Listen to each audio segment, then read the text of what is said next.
Hello. हाँ जी। Good morning students. अब देखो, आज अपन जो बात करेंगे वो बात करेंगे अपन नेक्स्ट इक्वेशन की। ठीक है। बहुत दिन हो गए नेक्स्ट इक्वेशन बोलते बोलते, आज आखिर इसका नंबर आ ही गया। अब बात करेंगे अपन नेक्स्ट इक्वेशन। गुरुजी होती क्या है, क्या नेक्स्ट इक्वेशन में अपन पढ़ते हैं वो सारी बातें करेंगे आज। हाँ जी। पहली बात तो आती है, गुरुजी आप नेक्स्ट इक्वेशन क्यों पढ़ाते हो। ठीक है। तो नेक्स्ट इक्वेशन पढ़ाने का एक सीधा सा फॉर्मेट है मेरे भाई कि नेक्स्ट इक्वेशन गुरुजी हम इसलिए पढ़ते हैं क्योंकि कोई सा भी रासायनिक सेल होगा, कोई सा भी विद्युत रासायनिक सेल होगा, उस सेल का जो विभव ज्ञात करते हैं अपन, वो विभव ज्ञात करने के लिए अपन नेक्स्ट इक्वेशन पढ़ते हैं। तो क्या नेक्स्ट इक्वेशन पढ़ते क्यों है, किसी भी रासायनिक सेल का जो विभव ज्ञात करना होता है वो केवल अपन नेक्स्ट इक्वेशन की सहायता से ही निकाल सकते हैं। ठीक है। और दूसरी बात, जो नेक्स्ट इक्वेशन में अपन इलेक्ट्रोड्स की बात करेंगे, जो इलेक्ट्रोड्स के ऊपर एक तो एनोड होता है, एक कैथोड होता है। एनोड का ऑक्सीडेशन और कैथोड का रिडक्शन दोनों होते हैं। लेकिन नेक्स्ट इक्वेशन में जब अपन यूज करेंगे तो दोनों का अपन क्या यूज करेंगे, केवल रिडक्शन पोटेंशियल उसका यूज करेंगे। ठीक है। इससे पहले आप लोगों को मैंने सब कुछ बता दिया था कि रिडक्शन पोटेंशियल कहाँ काम में आता है, ई सेल कैसे निकालते हैं, ईएमएफ क्या होता है। ध्यान दे, ईएमएफ यहाँ पे बहुत ज़्यादा इंपॉर्टेंट है। ईएमएफ मतलब इलेक्ट्रोमोटिव फोर्स। ठीक है। विद्युत वाहक बल। ठीक है। अब नेक्स्ट इक्वेशन सर होती क्या है, वो बात आती है। देख मेरे भाई, जो नेक्स्ट इक्वेशन होती है ये एक रिलेशन होता है। नेक्स्ट इक्वेशन क्या होता है, एक रिलेशन होता है। ठीक है। अब बात आती है गुरुजी, जो रिलेशंस होता है वो किस किस के बीच में।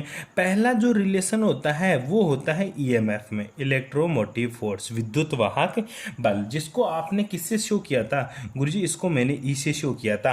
और स्टैंडर्ड कंडीशन लगाते हैं तो ई नोट आ जाता है, यही बात बोली थी मैंने। ठीक है। उसके बाद में ये किसके बीच में रिलेशन आता है, दूसरा रिलेशन आता है ये गैस या जो भी अपन इलेक्ट्रोलाइट लेते हैं, ठीक है, इलेक्ट्रोड होता है, उनके नेचर पे। ठीक है। उनके नेचर पे, और उनके नेचर में जो वैल्यू आती है, नेचर होता क्या है एक्चुअल में गुरुजी, जो नेचर होता है वो आर से शो होता है। आर क्या होता है, तेरा गैस कांस्टेंट होता है। आर क्या होता है, तेरा एक तरह का कांस्टेंट होता है। ठीक है। वो भी कौन सा है, गैस कांस्टेंट होता है। अपन ने पढ़ा था आर की वैल्यू। ठीक है। वो सारी बातें करेंगे, क्या क्या आर की वैल्यू होती है। आर की वैल्यू पुट करना बताया था। आर क्या होता है, 0.314 पढ़ा था, 0.314 kilo joule kelvin mole inverse. ठीक है। ये एक तरह का तेरा क्या होता है, गैस कांस्टेंट होता है। उसके बाद में जो तीसरा जो रिलेशन पढ़ते हैं अपन, वो किसके बीच में रिलेशन पढ़ते हैं गुरुजी, टेम्परेचर के बीच में। किसके बीच में, टेम्परेचर। टेम्परेचर को टी से डिनोट करूंगा। ठीक है। तो नेक्स्ट इक्वेशन रिलेशन किस किस का हुआ, एमएफ ईएमएफ का, इलेक्ट्रोमोटिव फोर्स, विद्युत वाहक बल का, नेचर का किसके, गैस का नेचर का, दूसरा टेम्परेचर का, और तीसरी जो बात आती है गुरुजी वो किसका, चौथी कौन सा, किसका नेचर, चौथी बात होती है जो विलियन में जितने भी एक्टिव पदार्थ होते हैं, जो सॉल्यूशन में जितने भी एक्टिव पदार्थ होते हैं, एक्टिव मॉलिक्यूल्स होती है, ठीक है, उनकी एक्टिविटी पर। किसके ऊपर, एक्टिविटी ऑफ मॉलिक्यूल्स। ठीक है। एक्टिविटी ऑफ मॉलिक्यूल्स के बीच में ये रिलेशन देखेंगे अपन। ठीक है। अब बात आती है रिलेशन देखेंगे, लेकिन ये रिलेशन नेक्स्ट इक्वेशन बताइए, और नेक्स्ट इक्वेशन एक्चुअल में होती क्या है, इसके लिए अपन क्या मानेंगे, वही बात करेंगे, गैल्वेनिक सेल की बात करेंगे। किसकी बात करेंगे अपन, गैल्वेनिक सेल। गैल्वेनिक सेल लेते हैं एक। ठीक है। तो मैंने क्या ले लिया, एक गैल्वेनिक सेल ले लिया। ठीक है। गैल्वेनिक सेल से अपन इस इक्वेशन को प्रूव करेंगे। ठीक है। और गैल्वेनिक सेल में कोई रिएक्शन हो रही है, एक मेरी ये ए मेरे क्या है, मोल स्टाइकोमेट्री होती है यहाँ पे, बी और इसके ऊपर भी बी। ठीक है। और ये रिएक्शन से जो प्रोडक्ट बन रहा है वो मेरा सी, कैपिटल सी प्लस डी और कैपिटल डी। इलेक्ट्रोकेमिस्ट्री में अपन ने पढ़ लिया था, ए बी सी के डी क्या होते हैं मेरे, ये सारे के सारे गुरुजी मेरी क्या होती है, ये सारे के सारे मेरे क्या होते हैं, एक्चुअल में स्टाइक्यूमेट्री होती है। ठीक है। तो यहाँ पे अपन बात करेंगे law of mass action, law of mass action. ठीक है। दर अनुपाती क्रिया नियम अनुसार। ठीक है। दर अनुपाती क्रिया नियम के अनुसार लॉ ऑफ मास एक्शन क्या बोलता था, लॉ ऑफ मास एक्शन बोलता था कि जो मेरा क्यू होता है, याद करो कक्षा 11 में पढ़ाया था, जो मेरा क्यू होता है, ठीक है, ये डिपेंड करता है एक्टिव कंसंट्रेशन ऑफ सी, मतलब प्रोडक्ट की बात करेंगे, इसकी स्टाइकोमेट्री से गुणा कर देंगे ऊपर। ठीक है। दूसरा active concentration of D, active concentration of D, और ऊपर क्या आ जाएगा तेरा डी, डिवाइडेड बाई नीचे क्या लिखेंगे, एक्टिव कंसंट्रेशन ऑफ ए। ठीक है, ऊपर स्मॉल ए से, और एक्टिव कंसंट्रेशन ऑफ बी, ठीक है, और ऊपर क्या लगा देंगे, स्मॉल बी। याद करो मतलब क्या हुआ एक्चुअल में, ऊपर तो गुरुजी आपने क्या लिखा, प्रोडक्ट लिखा, और नीचे क्या लिख रहे हो आप, रिएक्टेंट। बैठ गई चीज समझ में। तो क्यू किसके बराबर हुआ, active concentration of C divided by active concentration of A की पावर ए, ठीक है, ये आपको आना चाहिए। यहां तक किसी को कोई प्रॉब्लम, ठीक है, क्योंकि मुझे नेक्स्ट इक्वेशन प्रूव करनी है। क्या गुरुजी आता है एग्जाम में नेक्स्ट इक्वेशन प्रूव कराना, कुछ नहीं आता। नेक्स्ट इक्वेशन डायरेक्ट याद रखनी है आपको, लेकिन एक बार के लिए देख तो ले कि प्रूफ कैसे करते हैं, आती कहां से है नेक्स्ट इक्वेशन, ठीक है। उसके बाद में ये मेरी कंडीशन फर्स्ट हो गई। कंडीशन क्या हो गई मेरी, फर्स्ट कंडीशन हो गई। यहां तक किसी को कोई प्रॉब्लम भाई, अरे यहां तक किसी को कोई प्रॉब्लम, ठीक है। अब बात करते हैं आगे, ठीक है, आगे बात करते हैं तो अपन एक रिलेशन लेते हैं, ठीक है, रिलेशन लेते हैं किस किस के बीच में, हालांकि तुम लोगों ने कक्षा 11 में पढ़ चुके ये, किसमें, रिलेशन बिटवीन, क्या रे, रिलेशन किसमें, रिलेशन बिटवीन किसमें, Gibbs free energy, Gibbs free energy, ठीक है, एंड ईएमएफ, ठीक है, इलेक्ट्रोमोटिव फोर्स, ठीक है। जो रिलेशन होता है वो रिलेशन होता है एक्चुअल में गुरुजी delta G equals to delta G naught plus, याद करो इक्वेशन याद आ रही है आपको, कक्षा 11 में पढ़ाया था, आर टी एल एन और यहाँ पे के लिखा करते थे, ठीक है। Delta G equals to delta G naught plus R T L N के लिखते थे या नहीं लिखते थे ये चीज़, हाँ। जहाँ पे के क्या होता था मेरा, के गुरुजी एक कांस्टेंट होता था, के क्या होता था मेरी, कांस्टेंट होता था। तो याद कर एल एन के किसके बराबर आ जाएगा गुरुजी, एल एन के जीरो, क्योंकि लॉग कांस्टेंट का मान कितना होता है, जीरो। लॉग कांस्टेंट का मान क्या होगा, जीरो, ठीक है। एल एन के इक्वल टू क्या हो जाएगा, जीरो। तो जी किसके बराबर, डेल्टा जी किसके बराबर आ जाएगा गुरुजी, डेल्टा जी किसके बराबर आ जाएगा, डेल्टा जी इक्वल टू मेरा डेल्टा जी नोट के बराबर आ जाएगा। डेल्टा जी नोट क्या होता था, स्टैंडर्ड गिब्स फ्री एनर्जी, ठीक है। डेल्टा जी क्या होती थी, गिब्स फ्री एनर्जी। जी नोट एक मानक स्थिति में गिब्स परिवर्तन होता है, ठीक है, ध्यान दियो इस चीज के बारे में, ठीक है। यहां तक किसी को कोई प्रॉब्लम, ठीक है। अपन ने क्या माना, एल एन के बराबर जीरो, तो दो चीज है गुरुजी, आर टी एल एन के, इस पूरी टर्म का मान क्या हुआ था तेरे, जीरो हुआ था। आर टी एल एन के ये पूरा मान किसके बराबर था, जीरो के बराबर था, ठीक है। जहां पे आर क्या था, गैस कांस्टेंट, आर क्या था मेरा, गैस कांस्टेंट, ठीक है। आर क्या था मेरा, गैस कांस्टेंट। टी क्या है मेरा, टेम्परेचर। आर तो मेरा गैस कांस्टेंट और टी क्या मेरा, टेम्परेचर। यहां तक किसी को कोई प्रॉब्लम, बता दे, यहां तक किसी को कोई प्रॉब्लम, कुछ दिक्कत नहीं है। अब चलते हैं डेल्टा जी। डेल्टा जी किसके बराबर है गुरुजी, डेल्टा जी का मान क्या होता है, याद करना, delta G equals to N F है, याद करना N F E, N F E minus में आता है। Delta G equals to minus का एन एफ ई होता है, कब, जब delta G equals to delta G naught R T L N की इक्वल्स टू जीरो, तो delta G equals to minus का एन एफ ई, ठीक है। ये है गिब्स ऊर्जा और सेल के विद्युत वाहक बल में संबंध, और जो कि एक मोस्ट इंपोर्टेंट रिलेशन है। पहला रिलेशन कहाँ है अपन ने, पहला रिलेशन तो गुरुजी मैंने ये पढ़ा, ठीक है, पहली रिलेशन तो ये पढ़ा। इक्वेशन नंबर 1 इसको पुट कर देंगे, ये इक्वेशन नंबर 2, ठीक है, और ये मेरी इक्वेशन नंबर 3 आ गई, ठीक है। इक्वेशन नंबर 1 आएगी क्यू वाला, इक्वेशन नंबर 2 वाला आ गया, और इक्वेशन नंबर 3 आ गया। अच्छा, ऐसा क्यों किया, के को कांस्टेंट माना, तब जाकर मुझे डेल्टा जी का मान पता चला, क्या होता है, माइनस का एन एफ ई, ठीक है। अब वैल्यू पुट करूंगा मैं डेल्टा जी की, डेल्टा जी का मान ये है, तो बता डेल्टा जी नोट का मान क्या आ जाएगा, बिल्कुल सर यही होगा, माइनस का N F E naught cell हो जाएगा, क्योंकि एन क्या है, एन क्या है, मोल, ठीक है, कांस्टेंट है।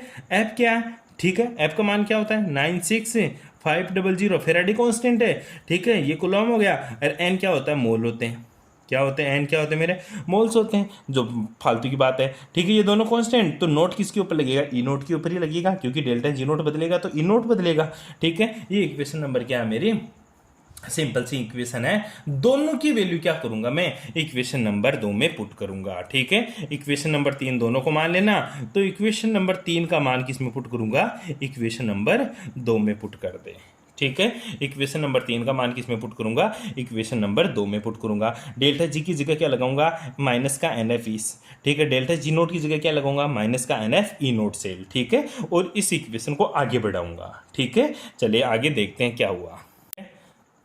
हाँ, अब देखो इक्वेशन नंबर 2 के अंदर इक्वेशन नंबर 3 का मान पुट करते हैं, तो क्या आता है, सिंपल सा देखना, रिलेशन आ जाएगा गुरुजी मेरा एन एफ, माइनस तो आएगा साथ में, एन एफ ई ठीक है, या सेल लगा दे, N F E cell equals to minus का N F E naught cell, N F minus का ई नोट सेल। यहाँ तक किसी को कोई प्रॉब्लम? ठीक है, सिंपल सी बातें करेंगे अपन, ज़्यादा बातें करने की जरूरत ही नहीं है। आगे की value as it is put करेंगे। कौन सी वैल्यू सर? वो ही आएगा प्लस क्या था आर टी एल एन के, आर टी एल एन के, ये रिलेशन पुट कर दिया जहाँ पे क्या होता था मेरा कांस्टेंट होता था के। ठीक है, आर टी एल एन के। अब देख के क्या है, सिंपल सा सारी चीज देख लेंगे यहाँ पे पहली चीज। ठीक है, एन क्या होता है मोल, एफ क्या होता है फैराडे कांस्टेंट, ई सेल क्या होता है, ई सेल ईएमएफ। ठीक है, स्टैंडर्ड कंडीशन में ईएमएफ। ठीक है, ध्यान दे इस चीज के बारे में। अब देख आर टी एल एन के क्या है कांस्टेंट, के क्या है कांस्टेंट। कौन सा constant? Equilibrium constant. Equilibrium constant मतलब रासायनिक साम्य स्थिरांक। क्या था ये? साम्य स्थिरांक। हिंदी में क्या लिखोगे कि क्या है? साम्य स्थिरांक। कक्षा 11। ठीक है, के क्या होता था मेरा? साम्य स्थिरांक। ठीक है, अब आगे की बात करते हैं अपन। ठीक है गुरुजी, ये एन एफ है, ये एन एफ है, कॉमन लेके काट ले, क्योंकि इधर कॉमन लेंगे इधर तो कॉमन आ ही जाएगा। तो देख माइनस का एन एफ, ठीक है, माइनस ही कॉमन ले लिया मैं।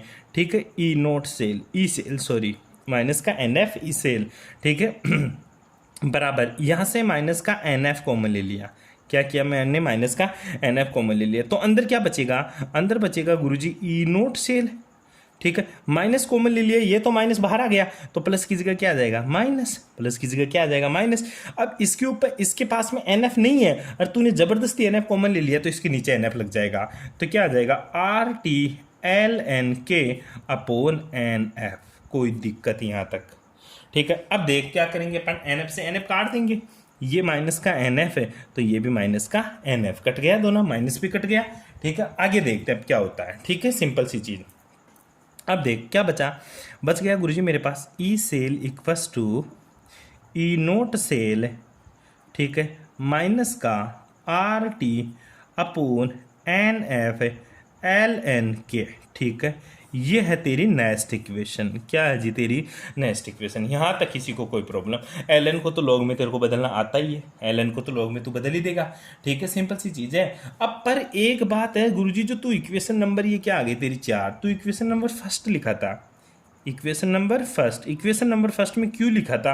क्यों क्या लिखा था? तो एक्टिव कंसंट्रेशन ऑफ सी की पावर सी। ठीक है, dot active concentration of D की पावर डी लिखा था, याद कर, upon active concentration of A की पावर ए और एक्टिव कंसंट्रेशन ऑफ बी की पावर है बी लिखा था। ठीक है, क्यों क्या होता है? ठीक है, क्यों क्या होता है?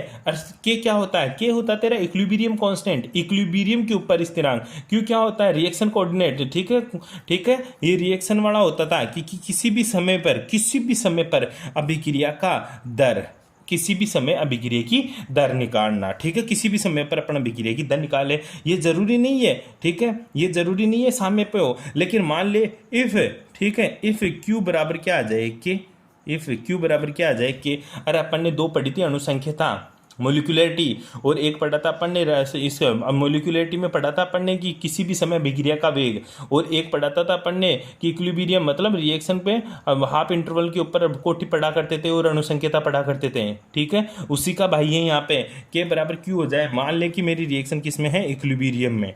क्यू बराबर के कब होगा? जब रिएक्शन किस में आ जाए? जब रिएक्शन किस में हो मेरी? इक्विलिब्रियम में। रिएक्शन किस में हो? साम्य में। साम्य की स्थिति बनने पर क्यू बराबर क्या हो जाएगा? के। तो के किसके बराबर हो जाएगा? इसके बराबर पूरी की पूरी, क्योंकि क्यू बराबर के लिख दिया तो ये के का मान हो गया, और के का मान यहाँ पुट कर देंगे। तो मेरी रिएक्शन को कैसे लिख सकता हूँ आगे? सेल कांस्टेंट को तो आगे लिख सकता हूँ मैं गुरुजी कि मेरा सेल कांस्टेंट क्या हो जाएगा? Cell constant. ठीक है, E cell equals to E naught cell minus का R T upon N F. ठीक है, यहाँ पे क्या आ जाएगा? एल एन, के की जगह वैल्यू पुट करूंगा ये। ठीक है, ऊपर एक्टिव कंसंट्रेशन ऑफ सी की power C dot active concentration of D की पावर डी। ठीक है, divided by active concentration of A की पावर ए और एक्टिव कंसंट्रेशन ऑफ बी की पावर बी। यहाँ तक किसी को कोई प्रॉब्लम? ठीक है, क्यू बराबर के क्यू लिखा।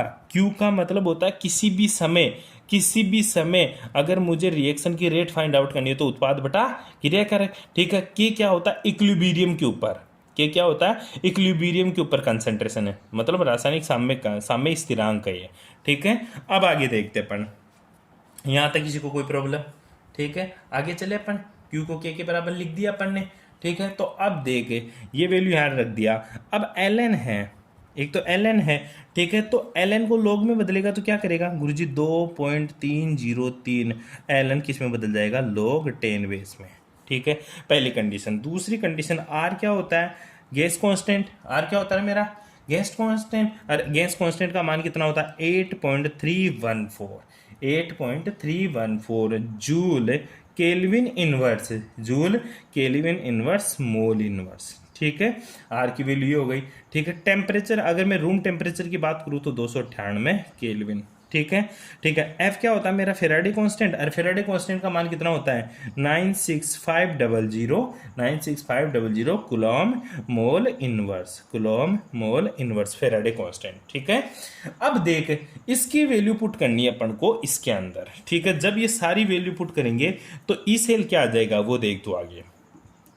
ठीक है, अब देखते हैं, तो ई सेल किसके बराबर आ जाएगा, ई सेल आ जाएगा गुरुजी ई नोट सेल माइनस का आर की वैल्यू पुट कर दे, टी का मान रख दे, एन का मान तो कुछ दिया ही नहीं। ठीक है, तो पूरी की पूरी वैल्यू पुट करने के बाद में, कैलकुलेशन करने के बाद में, 2.303 भी रखने के बाद में क्या आंसर आता है वो मैं डायरेक्ट बताता हूँ, या तू एक ही स्टेप वो लिखिएगा कैसे कि गुरुजी 2.303, ठीक है, गुणा आर की वैल्यू 8.314 गुणा टेम्परेचर की वैल्यू 298 केल्विन डिवाइडेड बाई, ठीक है, एन का मान नहीं पता, 96500। ठीक है, लॉग 10 बेस में बदल गया। ठीक है, अब तू डायरेक्ट लिख ले, ये क्या है प्रोडक्ट, ये क्या है रिएक्टेंट, तो ये प्रोडक्ट और ये क्या है मेरा रिएक्टेंट। ठीक है, ठीक है भाई, अब आगे चलते हैं, इसको सोल्व करेंगे। जब इसका मान को सोल्व करते हैं तो इसकी जो वैल्यू आती है वो क्या आती है, वो देख, E cell equals to E naught cell, ठीक है, minus E naught cell minus 0.0591 upon N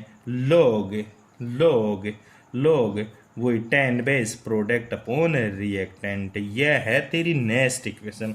बस इसी को तुझे याद करना, एग्जाम में भी तुझे यही आनी चाहिए। E cell equals to E naught cell minus का 0.0591 upon N log 10 base product upon reactant. ये तेरी नेक्स्ट इक्वेशन प्रूफ हो गई। यहां तक किसी को कोई प्रॉब्लम? जो ई सेल है, ठीक है, दोनों इस नेक्स्ट इक्वेशन में ई सेल, ठीक है, और जो ई नोट सेल है, ठीक है, ये दोनों कौन सी फॉर्म में यूज करेगा, ये हमेशा रिडक्शन फॉर्म में यूज करूंगा। कौन सी फॉर्म में यूज करेगा, रिडक्शन फॉर्म में यूज करूंगा मैं, हमेशा चेन फॉर्म में ही यूज करेगा तू। ठीक है, यहां तक किसी को कोई प्रॉब्लम भाई? ठीक है, ये तू ऐसे निकाल सकता है। ये क्या है तेरा सेल स्थिरांक, ये क्या है मानक सेल स्थिरांक, ठीक है, cell constant, standard cell constant EMF. ठीक है, ध्यान दियो इस चीज के बारे में। ठीक है, यहां तक कर सकता है। ये तेरी नेक्स्ट इक्वेशन निकालने का तरीका। अब देख, नेक्स्ट इक्वेशन के ऊपर बेस्ट अपन 2-4 क्वेश्चन करते हैं। कैसे क्वेश्चन आते हैं, क्या पूछता है वो देखते हैं अब। हाँ, यहाँ पे थोड़ी सी चीज और देख ले। एक चीज यहाँ पे, एक चीज ये बात है कि देख, जो मेरा प्रोडक्ट है, ठीक है, प्रोडक्ट, ठीक है, जो मेरा प्रोडक्ट है और जो मेरा रिएक्टेंट है, ठीक है, ठीक है, अगर इनकी कंसंट्रेशन क्या हो, यूनिट हो, यूनिट मतलब इकाई हो, इनका कंसंट्रेशन क्या हो, इकाई मतलब log 10 बेस 1 हो जाएगा। और तुझे पता है कि log 10 बेस 1 का मान क्या होता है गुरुजी, 0। log 10 बेस 1 का मान क्या होता है, 0। तो ये 0 हो गया तो ये भी 0, ये 0 हुआ तो ई सेल किसके बराबर हो जाएगा, ई सेल किसके बराबर हो जाएगा, हमेशा ई सेल हो जाएगा गुरुजी ई नोट सेल के। क्यों अगर मेरी रिएक्टेंट और प्रोडक्ट की जो इकाई कंसंट्रेशन इकाई हो जाए, मतलब जो मेरा रिएक्टेंट है और जो मेरा प्रोडक्ट है, अगर इनकी कंसंट्रेशन 1 हो जाए तो 1 आ जाएगा। 1 आते log 10 बेस 1 का मान 0 हो जाएगा, ये पूरी टर्म 0 हो जाएगी। तो ई सेल किसके बराबर आ जाएगा, मेरा ई नोट सेल के बराबर आ जाएगा। यहीं पे एक नोट लगा के और लिखेगा तू, क्या नोट लगा के क्या लिखेगा कि जो सॉलिड होता है, ठीक है, अगर मेरा रिएक्टेंट हो या प्रोडक्ट हो, रिएक्टेंट और प्रोडक्ट की जो सॉलिड की एक्टिव कंसंट्रेशन होती है ना, वो हमेशा 1 होती है। उसकी कंसंट्रेशन चाहे तुझे दे दे, न्यूमेरिकल में तुझे चाहे उसकी कंसंट्रेशन 10 मोलर दे दे, लेकिन तू फिर भी क्या पुट करेगा, हमेशा एक ही पुट करेगा, क्योंकि सॉलिड की इकाई जो सॉलिड होता है उसकी एक्टिव कंसंट्रेशन हमेशा एक होती है, तुझे एक ही माननी है। जब प्रोडक्ट में अगर सॉलिड आ जाए तो उसकी इकाई कंसंट्रेशन मतलब उसकी जो उसकी एक्टिव कंसंट्रेशन है वो हमेशा एक रखेगा। प्रोडक्ट अगर देख समझ ले, जैसे मैं तेरे को लिखता हूँ ना कभी जेड एन सॉलिड से किस में जा रहा है, जेड एन एक्वस में, ठीक है, एक्वस या लिक्विड 2+ में।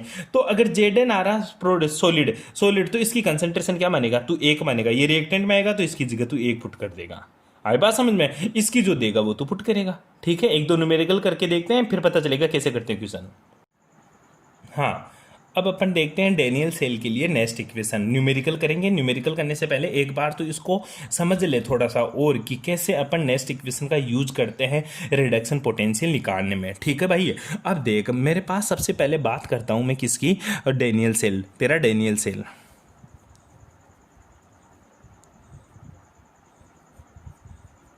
ठीक है, डेनियल सेल क्या था तेरा, डेनियल सेल अगर मैं डायग्राम बना के बताऊं तेरे को तो Daniel cell Z N solid, ठीक है, फिर एक स्लेस लिखा था तूने, फिर जेड एन 2+ है, और यहाँ पे क्या लिखा था लिक्विड, फिर डबल स्लेस लिखा था, फिर तू लिखा था कॉपर 2+, ठीक है, यहाँ पे लिक्विड और उसके बाद में तूने कॉपर सॉलिड ऐसा लिखा था। ये सेल रिप्रेजेंटेशन था किसका, डेनियल सेल का। फिर तूने इसकी दो रिएक्शन लिखी थी, ठीक है, दो रिएक्शन लिखी थी।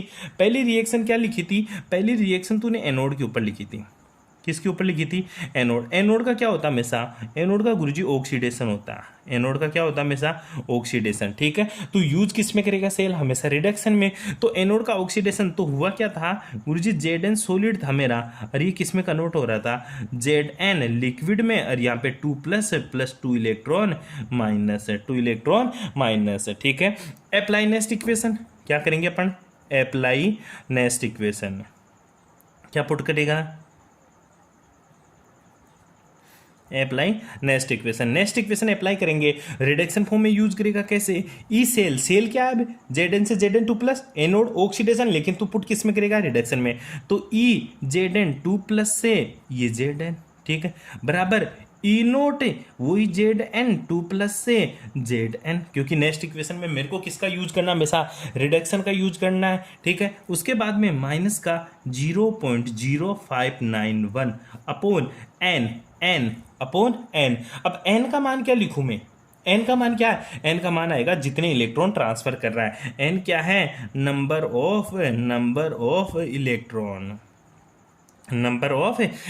अगर मोल दे दे तो मोल, लेकिन यहाँ पे जो इलेक्ट्रॉन है वही क्या है अपने, मोल है यहाँ पे, नंबर ऑफ इलेक्ट्रॉन। अब log 10 base product upon reactant. अब बताओ इस रिएक्शन में ये तो क्या है मेरा प्रोडक्ट है, और ये क्या है मेरा रिएक्टेंट। तो प्रोडक्ट क्या है, जेड एन 2+ की कंसंट्रेशन बटा active concentration of Z N, ये क्या है लिक्विड, और ये क्या है मेरा सॉलिड है। ठीक है, एन क्या है, नंबर ऑफ इलेक्ट्रॉन, जो कि मान कितना है तेरा 2, क्योंकि 2 इलेक्ट्रॉन है, वैल्यू पुट कर दे। और तुझे पता है कि जेड एन जो सॉलिड होगा मेरा, ठीक है, उसकी एक्टिव कंसंट्रेशन कितनी होगी 1, और तुझे इसकी कंसंट्रेशन वो एग्जाम्पल में देगा, वैल्यू पुट कर देना सबकी, ई जेड एन 2+ से जेड एन, ठीक है, equals to E naught Z N 2+ से जेड एन माइनस का 0.0591 अपॉन 2 log 10 बेस प्रोडक्ट की कंसंट्रेशन लिख दे ओनली जेड एन 2+, बस।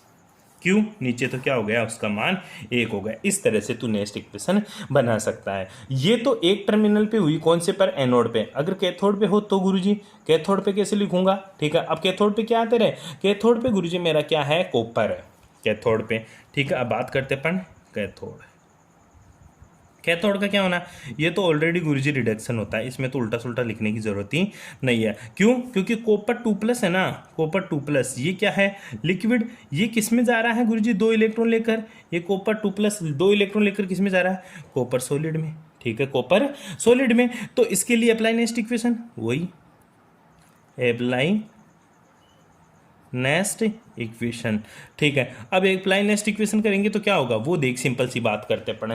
अप्लाई नेक्स्ट इक्वेशन तो वही ई सेल तो कॉपर 2+ से copper equals to E naught copper 2+ से कॉपर, ठीक है, माइनस का 0.0591, अब मैं डायरेक्ट लिख रहा हूँ। बताओ एन की वैल्यू कितनी, 2 गुरुजी, 2 इलेक्ट्रॉन ट्रांसफर कर रहा, लॉग 10 बेस। प्रोडक्ट में कौन रहे सर, सॉलिड, कॉपर सॉलिड। तो बता कॉपर सॉलिड की एक्टिव कंसंट्रेशन क्या होगी, 1 हो जाएगी, तो 1 है, और नीचे क्या लिख दूंगा, कॉपर 1+2+। ये किस में है, लिक्विड में। बताना जरूरी नहीं है, बताए तो बता देने कोई जरूरी नहीं है, ठीक है। ये नेक्स्ट इक्वेशन आ गई किसके लिए, अपनी कैथोड के लिए। किसके लिए आ गई रे, कैथोड के लिए। अब बात करते हैं सर सेल के लिए नेक्स्ट इक्वेशन नहीं लगा सकते, ये तो तूने अलग अलग लगा लिया। बिल्कुल, तू पूरे सेल के लिए भी नेक्स्ट इक्वेशन लगा सकता है। क्यों, क्योंकि पूरे सेल में हुआ क्या एक्चुअल में, पूरे सेल में रिएक्शन, सेल रिएक्शन लिखेगा। सेल रिएक्शन कैसे, एनोड के ऊपर क्या था, ये सॉलिड, ये किस में गया, Zn2+ +2 electron minus, Zn2+ +2 electron minus, इधर आएगा copper 2+ +2 electron minus, equals to किस में चला गया, कॉपर सॉलिड में, ठीक है। ये मेरा क्या है, लिक्विड, ये भी क्या है मेरा लिक्विड। पूरी सेल रिएक्शन लिखिएगा, इलेक्ट्रॉन से इलेक्ट्रॉन कट गए तो ये क्या बन जाएगा, Zn सॉलिड प्लस कॉपर 2+, ये क्या है, लिक्विड, ठीक है। ये किस में जा रहा है गुरुजी, Zn2+ क्या है, लिक्विड प्लस कॉपर सॉलिड, ठीक है। बस बात है, ये सारा क्या है, प्रोडक्ट पर चला जाएगा, ये सारा किस में चला जाएगा, रिएक्टेंट की जगह चला जाएगा। अब बात आती है गुरुजी यहाँ एन का मान कितना होगा, क्योंकि इलेक्ट्रॉन से तो इलेक्ट्रॉन कट गया। अरे ये तो कट गया नहीं, ये तो अपने मैथमेटिक्स काटा है। इलेक्ट्रॉन का ट्रांसफर कितने का हो रहा है, 2 का ही तो हो रहा है, उल्टा सुल्टा इलेक्ट्रॉन का ट्रांसफर कितने का हो रहा है, 2 का। वो तो अपन ने एक साथ लिख दिया, इसका मतलब कट गया, मैथमेटिक कैलकुलेशन में कट जाता है। लेकिन एन का मान यहाँ पे अभी भी कितना है, 2, क्योंकि एन का मान क्या होता है, नंबर ऑफ इलेक्ट्रॉन जो ट्रांसफर होते हैं, transfer of number of electron, ठीक है। जो नंबर ऑफ इलेक्ट्रॉन जो क्या हो रहे हैं ट्रांसफर, वो लिखते हैं, ठीक है। ये रिएक्टेंट की जगह लिखिएगा, ये प्रोडक्ट की जगह लिखिएगा, ठीक है, ठीक है। Zn सॉलिड, ठीक है, इसकी कंसंट्रेशन क्या हो जाएगी, 1 हो जाएगी, केवल रिएक्टेंट में ही आएगा। Zn लिक्विड, ये प्रोडक्ट में आएगा, और इसकी 1 हो जाएगी। बस वैल्यू पुट करो, आंसर लगाओ, नेक्स्ट इक्वेशन पूरी आप बनाओगे, बना लोगे भाई, ठीक है। इस तरह से अपन नेक्स्ट इक्वेशन का यूज करते हैं। चलो आगे और देखते हैं थोड़ा। हाँ देख, ये क्वेश्चन पढ़ ले ढंग से। निम्न अभिक्रिया वाले सेल के लिए सेल विभव का परिकलन करो। सेल विभव का मतलब हुआ तेरा ई सेल निकालना, तुझे ई सेल निकालना। यदि ये तुझे दे दिया, रिएक्शन दे दी तुझे, इसकी एक सॉलिड है, सॉलिड की तुझे पता है क्या माननी है, ये तेरा लिक्विड है, न भी देना तो कंसंट्रेशन दे दे तो लिक्विड मानना है, ये भी तेरा लिक्विड है, ठीक है। इसके लिए तुझे क्या निकालना है, इसे निकालना है। नेक्स्ट इक्वेशन अप्लाई करें, ठीक है, अप्लाई नेक्स्ट इक्वेशन। तो नेक्स्ट इक्वेशन क्या है, ई सेल, ठीक है। ई सेल तो निकालना ही है, E cell equals to E naught cell, जो कि गुरुजी मुझे दे दिया, ठीक है, माइनस का 0.0591, ठीक है, अपॉन एन, ठीक है, log 10 बेस, log 10 बेस, सीधी सी बात है, log 10 बेस। अब यहाँ पे मुझे प्रोडक्ट और यहाँ पे मुझे रिएक्टेंट। अब बता प्रोडक्ट में क्या है गुरुजी, ये रहा लिक्विड वाला और ये वाला, ठीक है। रिएक्टेंट में क्या है, ये तो लगा दे, ठीक है। दूसरी एन का मान बताओ पहले तो मुझे, ठीक है। एन का मान गुरुजी ये +1, ठीक है, यहाँ पे प्लस है और यहाँ पे क्या +2, तो कितने इलेक्ट्रॉन का ट्रांसफर हुआ गुरुजी, देखो ये तो +1 है और यहाँ पे +2, तो 1 इलेक्ट्रॉन का ट्रांसफर हुआ। नहीं रे, 1 इलेक्ट्रॉन नहीं करना तुझे, क्यों, क्योंकि 2 Ag है, 2 Ag प्लस किस में दे रहा है, Mg2+ में, ठीक है। Ag पे 0 आ गया, तो 2 Ag है तो 1 के ऊपर 1 प्लस, तो 2 के ऊपर 2 प्लस है। आई बात समझ में, अरे बैठी चीज समझ में। तो 2 + 2 Mg के ऊपर चले गए, 2 प्लस तेरे, ठीक है। या फिर ऐसे देख ले, Mg के ऊपर 0 इलेक्ट्रॉन थे, किस में चले गए, 2 प्लस में गया, Mg किस में चला गया, 2 प्लस में चला गया, ठीक है। तो 2 इलेक्ट्रॉन का ट्रांसफर 2 Ag प्लस में था, तो अब किस में चला गया, 0 में चला गया, ठीक है। किस में चला गया, 0 में, तो इसका तो क्या हो गया, रिडक्शन, इसका क्या हो गया, ऑक्सीडेशन। तो 2 इलेक्ट्रॉन ट्रांसफर हो रहे हैं। एन का मान क्या है, 2, ठीक है। वैल्यू पुट कर दे, एन की वैल्यू 2 पुट कर, प्रोडक्ट की वैल्यू पुट करेगा ये वाला, तो ई सेल तो निकाल देगा। ई सेल इक्वल्स ई नोट सेल की वैल्यू दे रखी है 3.17 माइनस का 0.0591 अपॉन एन का मान कितना, 2 log 10 बेस। अब प्रोडक्ट में क्या क्या है, Mg2+, ये ले रहे Mg2+ की कंसंट्रेशन, और क्या है Ag। अब Ag के आगे 2 हैं तो आगे ऊपर चला जाएगा Ag का स्क्वायर, ठीक है। नीचे क्या लिखूँ, रिएक्टेंट में क्या है सर, Mg सॉलिड, ठीक है, और दूसरा क्या है Ag। अब Ag का क्या है, 2 है आगे, ठीक है, तो 2 का स्क्वायर। आई बात समझ में, क्योंकि स्टाइकियोमेट्री ऊपर चली जाती है, Ag प्लस में है, ठीक है। तो इन दोनों का तो मान क्या आ जाएगा, एक तो नीचे लिखेगा तो Mg क्या है, सॉलिड, तो 1, और क्या है Ag भी क्या है मेरा, सॉलिड, तो इसका मान भी कितना है 1। और तुझे Mg2+ की वैल्यू दे रखी है, Mg2+ की वैल्यू कितनी दे रखी है तुझे, ठीक है। Mg2+ की वैल्यू दे रखी है गुरुजी 0.0001, ठीक है। और तुझे क्या दे रखा है गुरुजी, मुझे Ag+ की वैल्यू दे रखी है। Ag+ का मान कितना दे रखा है, सॉरी ये Ag+ का दे रखा है, ठीक है। Mg2+ का तो 0.130 दे रखा है, ठीक है। वैल्यू पुट कर दे इक्वेशन में और सोल्व कर ले। वैल्यू पुट करो इक्वेशन में, सोल्व कर ले। कैसे सोल्व करेगा, E cell equals to 3.17 minus 0.0591 upon 2 log 10 base, ठीक है। log 10 बेस, ऊपर प्रोडक्ट mg की कंसंट्रेशन कितनी 0.130 बटा नीचे कितनी दे रखी है 0.0001 का होल स्क्वायर, ठीक है। तो इसको बदलना आना चाहिए। इसको क्या लिख सकता तू 0.0001 को क्या लिख सकता तू, क्या लिख सकता है 1 2 3 4 10 की पावर माइनस का 4, इसका स्क्वायर करेगा तो क्या आ जाएगा 10 की पावर माइनस का 8। इसका दे, इसको ये लिखा, इसको ये लिखा, इसका स्क्वायर किया तो ये लिखा। तो बता ये नीचे हैं तो ऊपर जाएगा तो क्या आ जाएगा 10 की पावर है 8 आ जाएगा, क्या आ जाएगा 10 की पावर 8। तो इस सेल को फिर से सोल्व करेगा, मतलब कैलकुलेशन है थोड़ा सा, तो लोग की प्रॉपर्टीज तुझे आनी चाहिए। इस सेल इक्वल्स टू 3.17, ठीक है, माइनस का 0.0591 अपॉन 2, अब log 10 बेस, ठीक है, ऊपर चला जाएगा तो क्या हो जाएगा 0.130 गुणा 10 की पावर 8, 10 की पावर 8। अगर पॉइंट को यहाँ के लेके जाऊँ तो 10 की पावर 6 हो जाएगा, तो 13 गुणा 10 की पावर 6। फिर उसका तुझे log लेना है, फिर उसका तुझे क्या लेना है log। कैसे लेगा वो तुझे पता, ठीक है। ई सेल इक्वल्स टू, इसको लिख सकता है 3.17 माइनस का 0.0591 अपॉन 2, इसको क्या लिख देगा log 10 बेस 13 गुणा में हो जाएगा, ठीक है, प्लस से 8, तो सॉरी ये 13 में कन्वर्ट हो गए तो 10 की पावर 6 और log 10 बेस 10 की पावर 6, ठीक है। तो ये क्या बन जाएगा 6, ये तो 6 हो जाएगा। log 10 बेस 13 का मान तुझे निकालना आना चाहिए। गुरुजी मेरे को तो नहीं आता, तो निकाल के बता, तू कोशिश कर बेटा कैसे निकालेगा log 10 बेस 13 का मान, ठीक है। ऐसे तेरे को न्यूमेरिकल प्रॉब्लम करनी है। आंसर क्या आएगा वो मैं तेरे को बता देता हूँ। आंसर आएगा 2.96, कैसे भी लाओ लेकिन लाके दिखाओ, ठीक है, ध्यान दियो। हाँ रे देख, तुझे ये क्वेश्चन पढ़ ले एक बार, ढंग से पढ़ ले, मैं लिख नहीं रहा, बार बार लिखते लिखते परेशान हो गया। देख ले एक बार, एक गैल्वेनिक सेल, ठीक है, मैं एक जेडन की छड़ को जिंक नाइट्रेट ZnNO3 का होल्टोइज, जेडन की छड़ को किस में डाल दिया ZnNO3 का होल्टोइज, वहाँ पे ZnSO4 में डालता था तो उस विलियन में 0.1 m का विलियन है, तथा पीबी की छड़ को, जो पीबी लेड है ना, पीबी की छड़ को लेड नाइट्रेट, ठीक है, PbNO3 का होल्टोइज में डाल दिया और उस विलियन की जो विलियन की कंसंट्रेशन है वो 0.202 m विलियन में लगाया गया। इस सेल का सेल विभव क्या होगा, सेल विभव मतलब इस सेल, और जहाँ पे इस सेल देते ना तो इस सेल देते तेरे को पता चल गया। नेक्स्ट इक्वेशन लगाएगा, यदि देख ई नोट सेल Zn2+ से Zn इक्वल्स टू माइनस का 0.76 वोल्ट, ई नोट Pb2+ से Pb इक्वल्स टू माइनस का 0.13 वोल्ट। अब बता ये दोनों किस में दे रखे हैं तेरे को, रिडक्शन में दे रखे हैं, दोनों किस में दे रखे हैं तेरे को, रिडक्शन में दे रखे हैं। किसी को भी बदलने की जरूरत ही नहीं है, मैं तो डायरेक्ट लगाऊंगा ई सेल बराबर ई नोट कैथोड माइनस का ई नोट एनोड,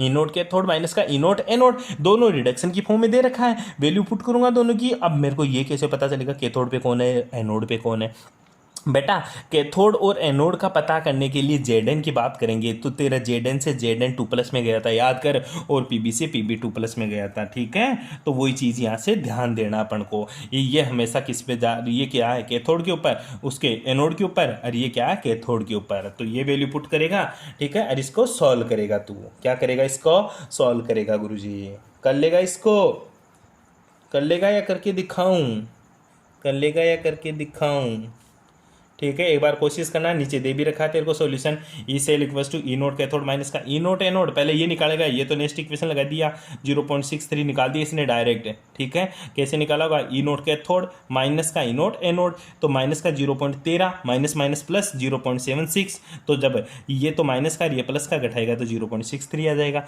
माइनस का 0.591 upon 2 log 10 base product upon reactant, reaction लिखिएगा, करके दिखाएगा या मैं करके दिखाऊं, ठीक है। एक बार कोशिश करो, हो जाना चाहिए आप लोगों से, फिर बाकी का मैं करके ही बता दूंगा आप लोगों को, ठीक है। आगे देखते हैं नेक्स्ट क्वेश्चन। आजा बेटा, बहुत अच्छा क्वेश्चन है, बहुत है अच्छा क्वेश्चन है। इस क्वेश्चन को पढ़ ले पहले, तो तू इस क्वेश्चन को ढंग से पढ़ ले। पीएच वाला क्वेश्चन है। कौन सा क्वेश्चन है? पीएच वाला। बोल दिया पीएच बराबर 10 के विलियन के संपर्क वाले हाइड्रोजन इलेक्ट्रोड का इलेक्ट्रोड विभव ज्ञात करो। इलेक्ट्रोड विभव का मतलब गुरुजी सीधी सी बात है, ई सेल पूछ लिया उसने। क्या पूछ लिया? ई सेल पूछ लिया। ये तो ना गुरुजी ई सेल पूछ लिया, लेकिन मैं नेक्स्ट इक्वेशन जानता हूं क्या होता है। E cell equals to E naught cell minus का 0.0591 upon N log 10 base product upon reactant. Product upon reactant. पहली बात तो गुरुजी मुझे इसको देखकर, इस क्वेश्चन को देखकर सिर्फ एक चीज पता चल रही है कि एन का मान तो 1 होगा। इस इक्वेशन को देख के मेरे को एक बात पता चल गई, एन का मान 1 होगा। दूसरा, मेरे को चाहिए ई नोट सेल, क्योंकि इस सेल निकालने के लिए मेरे को ई नोट सेल का तो मान ही नहीं दिया इसने। ठीक है, तो गुरुजी ई नोट सेल का मान क्या आएगा? ध्यान दे, ई नोट सेल का मान हमेशा 0 होता है। किसके लिए? For SHE। किसके लिए? For SHE। SHE का मतलब स्टैंडर्ड हाइड्रोजन इलेक्ट्रोड, मानक हाइड्रोजन इलेक्ट्रोड के लिए हमेशा ही ई नोट सेल का मान क्या होता है? 0। नोट करके कॉपी में मोटे मोटे पेन से लिख लेना। अगर जहां पे भी हाइड्रोजन इलेक्ट्रोड दे दिया, हाइड्रोजन की बात देते, वहां पे इनोड सेल का मान क्या लिखूंगा मैं? 0। मतलब स्टैंडर्ड हाइड्रोजन इलेक्ट्रोड का मान क्या होता है? हमेशा 0। ये वैल्यू तेरे को याद रखनी है। ठीक है, हमेशा याद रखनी है। फॉर स्टैंडर्ड हाइड्रोजन इलेक्ट्रोड के लिए इनोड सेल का मान क्या होता है? 0 होता है। क्या होता है? 0 होता है। एन का मान 1, इनोड सेल का मान 0। अब गुरुजी बात फिर पंगा फंस गया। पंगा क्या फंसा? ये देख, ये तो मेरा किस में है? ये तो रिएक्टेंट की तरफ है। ये मेरा किस में है? प्रोडक्ट। चल तू इसकी बात करता रहता है, ये गैस है चाहे सॉलिड हो, ठीक है, तो इसका मान तो मैं 1 मान लूंगा। इसका मान तो क्या मान लूंगा? 1। क्यों? क्योंकि दोनों के लिए, गैस के लिए, सॉरी मैंने वहां पे एक ही बात बताई, एक्टिव कंसंट्रेशन ऑफ गैस और एक्टिव कंसंट्रेशन ऑफ सॉलिड, ठीक है, इन दोनों का मान हमेशा ही क्या होता है? 1 मान के चलते हैं अपन। क्या मान के चलते हैं? 1। ठीक है, तो इसका मान तो 1 हो जाएगा। इसका मान कहां से निकालूंगा? H+ की कंसंट्रेशन, रिएक्टेंट की कंसंट्रेशन कहां से लेके आऊंगा? प्रोडक्ट की तो बात मान लिया, गैस है, गैस की 1 होती है, 1 टिका दूंगा। रिएक्टेंट की कंसंट्रेशन कहां से लेके आऊंगा? रिएक्टेंट की कंसंट्रेशन निकालने के लिए बेटा तुझे कुछ हिंट दिया उसने। क्या दिया है? Oh my God, pH = 10। क्या दिया है? pH = 10 है। अच्छा, pH = 10 से क्या समझू? तो pH = 10 से तू इतना ही समझेगा क्योंकि मुझे pH का फॉर्मूला आता है। क्या होता है? कक्षा 10, कक्षा 10, pH = 10 और कक्षा 10 क्या? माइनस का log 10 base concentration of H+। और मुझे तो यही तो चाहिए रिएक्टेंट में। रिएक्टेंट में यही तो है, रिएक्टेंट में H+ ही तो है, तो H+ की कंसंट्रेशन चाहिए। pH मुझे 10 दे दी, मुझे तो चाहिए गुरुजी log 10 बेस H+, केवल H+ चाहिए। ठीक है, क्या लूं? क्या लूं इसका? क्या लूं? कुछ मत ले। क्या लूं तो फिर भी एंटीलॉग ले ले बेटा, एंटीलॉग। क्या लूंगा? एंटीलॉग। अरे गुरुजी फिर फंसा दिया तू एंटीलॉग के चक्रों में। देख, तेरे को एक मस्त वाला आइडिया बताता हूँ। ठीक है, तेरा क्वेश्चन इससे हो जाएगा। ठीक है, वो क्वेश्चन तेरे को ऐसा ही पूछेगा। तुझे पता है pH 10 कब आ सकती है?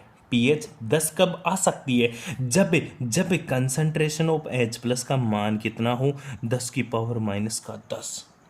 pH 10 कब आ सकती है? जब इसका मान क्या हो? 10⁻⁻10। ये कौन सी बात हो गई?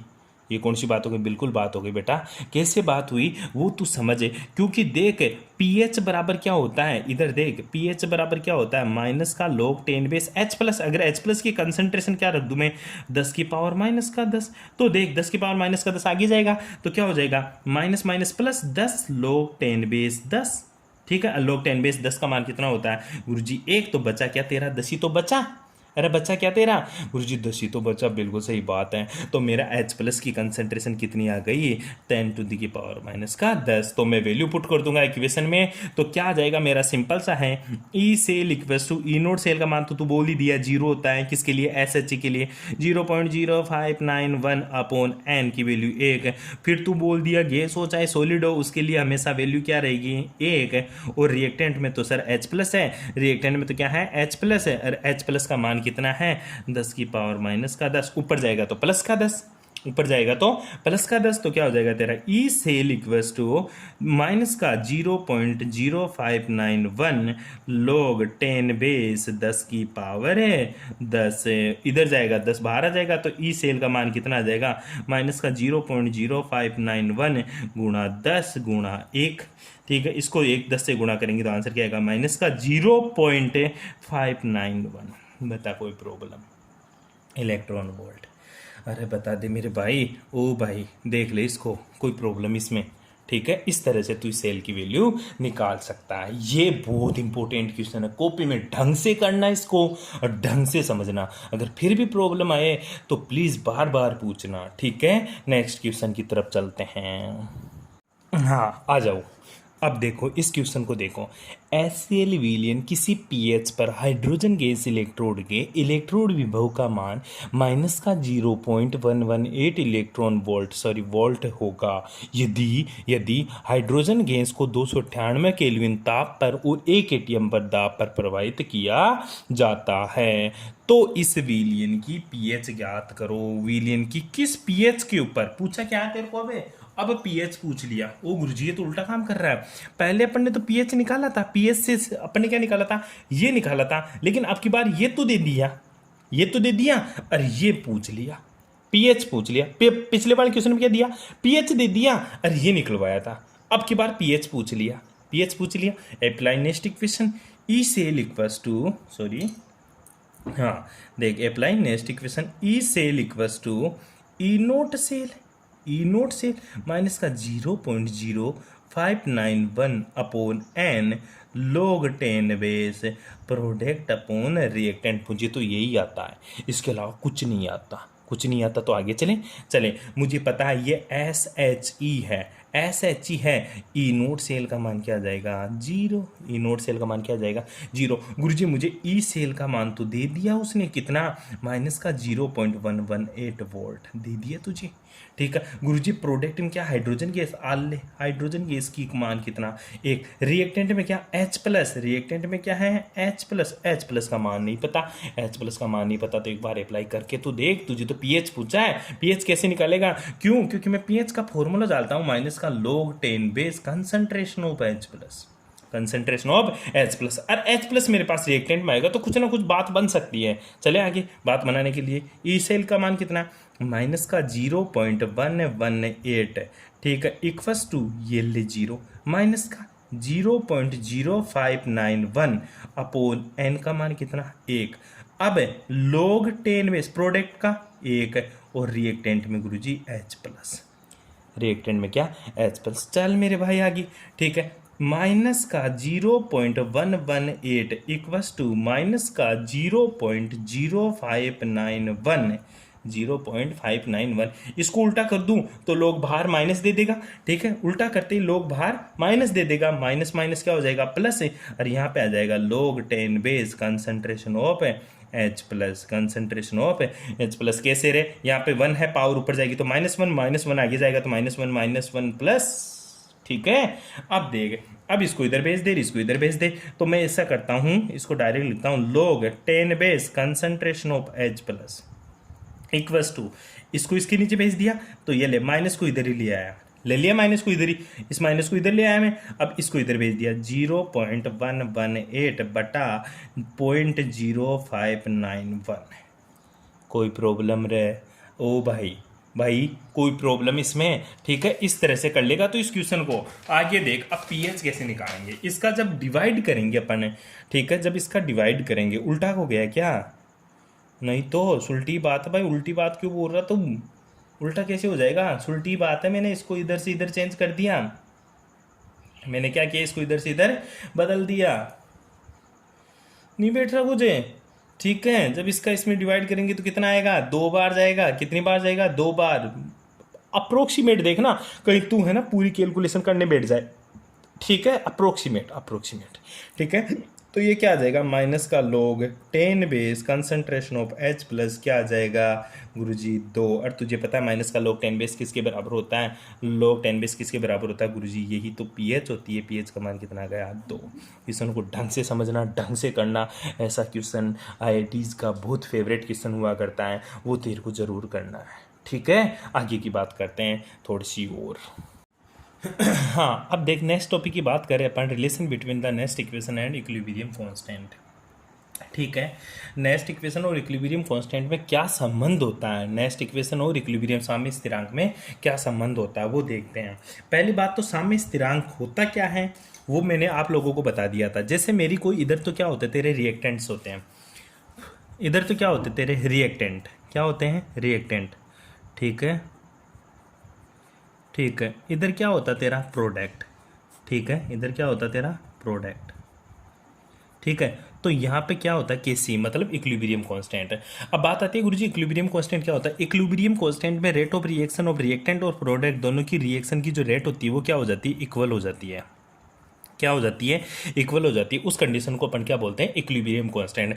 इक्विलिब्रियम के ऊपर दोनों की सांद्रताएं भी क्या हो जाती है, बराबर हो जाती है। इक्विलिब्रियम के ऊपर दोनों की सांद्रताएं क्या हो जाती है, बराबर हो जाती है। मतलब रिएक्टेंट की जितनी सांद्रता होगी प्रोडक्ट की भी उतनी ही सांद्रता हो जाएगी। अब बात आती है सर सेल के अंदर इक्विलिब्रियम कहाँ जनरेट होता है।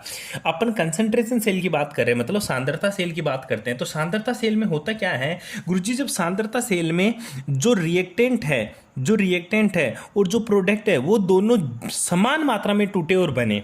अच्छा गुरुजी समझ में नहीं आया। मैं कहना ये चाहता हूँ कि अपने सेल की बात करें ना सांद्रता सेल में, तो देख एक तरफ तो क्या होता है तेरा एनोड होता है, एक तरफ तो तेरा क्या होता है एनोड, एक तरफ क्या होता है तेरा कैथोड। एनोड और कैथोड, अगर एनोड से कैथोड की तरफ इलेक्ट्रॉन और कैथोड से एनोड की तरफ इलेक्ट्रॉन अगर समान मात्रा में कैथोड से एनोड की ओर और एनोड से कैथोड की ओर इलेक्ट्रॉन का ट्रांसफर समान मात्रा में हो, मतलब 10 इलेक्ट्रॉन ये ट्रांसफर कर रहा है तो 10 इलेक्ट्रॉन भी ये ट्रांसफर करे, तो इस पोजीशन को क्या बोलेंगे अपन, इक्विलिब्रियम कंडीशन बोलेंगे। तो समझे, साम्य अवस्था पर किसी सेल के दोनों इलेक्ट्रॉन के मध्य इलेक्ट्रॉन के प्रवाह की दर समान हो जाए, मतलब जितनी स्पीड से एनोड इलेक्ट्रॉन ट्रांसफर कर रहा है उतनी स्पीड से कौन ट्रांसफर कर रहा है, कैथोड। दोनों की स्पीड क्या हो जाए, बराबर हो जाए, तो ऐसी कंडीशन को अपन साम्य अवस्था बोलते हैं, मतलब इक्विलिब्रियम कंडीशन बोलते हैं। और इक्विलिब्रियम कंडीशन पर क्या, एट इक्विलिब्रियम, ठीक है, एट इक्विलिब्रियम पर हमेशा ई सेल का मान कितना होता है, 0। देख भाई दो चीज बताऊंगा तेरे को, तो देख अपन ने दो चीज पढ़ी, at equilibrium condition E cell equals to 0, और अपन ने किसके लिए, एसएचसी स्टैंडर्ड हाइड्रोजन इलेक्ट्रोड के लिए क्या बोला था, ई नोड सेल का मान क्या होता है, 0। ये दो कंडीशन ध्यान रखना अलग अलग है। साम्य अवस्था के ऊपर कंडीशन दे देंगे कि साम्य अवस्था, तो इस सेल को डायरेक्ट लिख क्या देगा, 0, और बोल देना एसएचसी स्टैंडर्ड हाइड्रोजन इलेक्ट्रॉन, तो ई नोड सेल को क्या लिख देगा तू, 0। तो इसकी तो अभी बात कर चुके अपन। अब बात करें इस सेल इक्वल्स टू क्या हो जाता है, 0। क्यों हो जाता है 0, क्योंकि सर जितने एनोड इलेक्ट्रॉन ट्रांसफर करेगा उतने ही कैथोड इलेक्ट्रॉन का ट्रांसफर करेगा, मतलब speed of electron transfer by the anode और speed of the electron transfer by the cathode are equal, then E cell equals to 0। क्या बोलेगा तू, ई सेल इक्वल्स टू 0। ये इंपॉर्टेंट कंडीशन है मेरे भाई, ठीक है। तो इस स्थिति में मेरी नेक्स्ट इक्वेशन क्या हो जाएगी वो चेक करेंगे। पहली चीज अपन ये अप्लाई करते हैं किसके ऊपर, डैनियल सेल के ऊपर। किसके ऊपर अप्लाई कर रहे हैं अपन, डैनियल सेल के ऊपर। अपन डैनियल सेल ले लेते हैं क्योंकि इसी की बार बार जिक्र करें। डैनियल सेल में तेरा जेडन क्या था, सॉलिड, प्लस यहाँ पे क्या था, कॉपर 2+, वो किस में था, लिक्विड में। ये जा रहा था इधर, और इधर क्या था तेरा Zn2+, जो किस में था, लिक्विड में, और इसके साथ में क्या था, कॉपर मेरा सॉलिड। ये क्या थी तेरी डैनियल इक्वेशन। अब केसी, मतलब ये इक्विलिब्रियम पे हो तो केसी का मान क्या हो जाएगा गुरुजी, केसी का मान हो जाएगा कंसंट्रेशन ऑफ Zn2+, ठीक है, अब इनटू कंसंट्रेशन ऑफ कॉपर, ठीक है, divided by concentration of Zn, ठीक है, और कंसंट्रेशन ऑफ कॉपर 2+, ठीक है। ये केसी का मान हो जाएगा। केसी क्या है, इक्विलिब्रियम कांस्टेंट। और तुझे पता है Zn और कॉपर, कंसंट्रेशन ऑफ Zn और कंसंट्रेशन ऑफ कॉपर, ये दोनों क्या है, सॉलिड, तो इसकी मान क्या हो जाएगा, 1 हो जाएगा। इनका मान क्या हो जाएगा, 1। तो बता केसी का मान क्या आ जाएगा गुरुजी, केसी का मान आ जाएगा कंसंट्रेशन ऑफ Zn 2+ है divided by concentration of copper 2+, ठीक है। ये मेरी वैल्यू क्या आ जाएगी, केसी का मान आ जाएगा। अब लगाएं अपन नेक्स्ट इक्वेशन। अब क्या लगाएं, अप्लाई नेक्स्ट इक्वेशन। क्या लगाया तूने, अप्लाई नेक्स्ट इक्वेशन, ठीक है, अप्लाई नेक्स्ट इक्वेशन। अब नेक्स्ट इक्वेशन अप्लाई करेंगे तो क्या आ जाएगा, E cell equals to E naught cell minus का 0.0591 upon N log 10 base product upon reactant, या इसको तू क्या लिख दे, के सी। क्या लिख देगा, के सी, और के सी की वैल्यू पुट कर दे। और तुझे पता है फॉर कंसंट्रेशन सेल या फिर किसके लिए, एट इक्विलिब्रियम पर क्या लिखेगा, एट इक्विलिब्रियम, ठीक है। ई सेल क्या हो जाएगा गुरुजी, ई सेल का मान क्या हो जाएगा, 0। At equilibrium E cell equals to 0, value put कर दे, ई सेल का मान 0 पुट करेंगे तो ये ले गुरुजी 0 बराबर यहाँ पे क्या आ जाएगा ई नोट सेल माइनस का 0.0591 अपॉन एन का मान कितना, 2 इलेक्ट्रॉन का ट्रांसफर 2 और log 10 बेस के सी की वैल्यू क्या है गुरुजी, कंसंट्रेशन ऑफ Zn2+ बटा कंसंट्रेशन ऑफ कॉपर 2+। कोई प्रॉब्लम गुरुजी, कोई दिक्कत ना जी, कोई प्रॉब्लम यहाँ तक है, ठीक है गुरुजी, कोई प्रॉब्लम नहीं है। आगे चलें, इसको इधर ले जाऊं, इसको इधर लेके जाऊंगा तो ये किस में आ जाएगा, माइनस में, और माइनस माइनस क्या हो जाएगा, प्लस। ठीक है, इधर लेके जाऊंगा इसको तो ये क्या आ जाएगा, माइनस में, E naught cell equals to minus का, अब इसको कर ले 0.0591 अपॉन 2, ये लंबा सारा लिख रहे हैं, इसकी जगह मैं क्या लिख दूं तो कोई प्रॉब्लम तेरे को, इसकी जगह डायरेक्ट मैंने क्या लिख दिया, केसी लिख दिया, इक्विलिब्रियम कांस्टेंट, कोई प्रॉब्लम यहाँ तक है। ठीक है, अब बात करते हैं आगे थोड़ा और, अब बात आगे किसकी करेंगे गुरुजी, अब देखें ये माइनस से ये माइनस गया, गया माइनस से माइनस, अरे सिंपल सा गया ना, माइनस से माइनस है, तो बता केसी का मान क्या आ जाएगा, इसको एक तरफ रख लेते हैं, इसको इधर भेज देते हैं, तो क्या हो जाएगा सर, log 10 बेस केसी बराबर क्या आ जाएगा, log 10 बेस केसी बराबर क्या आ जाएगा, 2 गुणा ई नोट सेल, 2 गुणा ई नोट सेल डिवाइडेड बाय 0.0591, ये ले, तू केसी भी पूछे ना तो इससे तू निकाल सकता है, क्वेश्चन पूछता है इक्विलिब्रियम कांस्टेंट बताओ। ठीक है, ये रिलेशन है नेक्स्ट इक्वेशन में और साम्य अवस्था में, नेक्स्ट इक्वेशन में और साम्य अवस्था में कर लेगा, ऐसा सिंपल सा है रिलेशन, याद कर लेना इसको।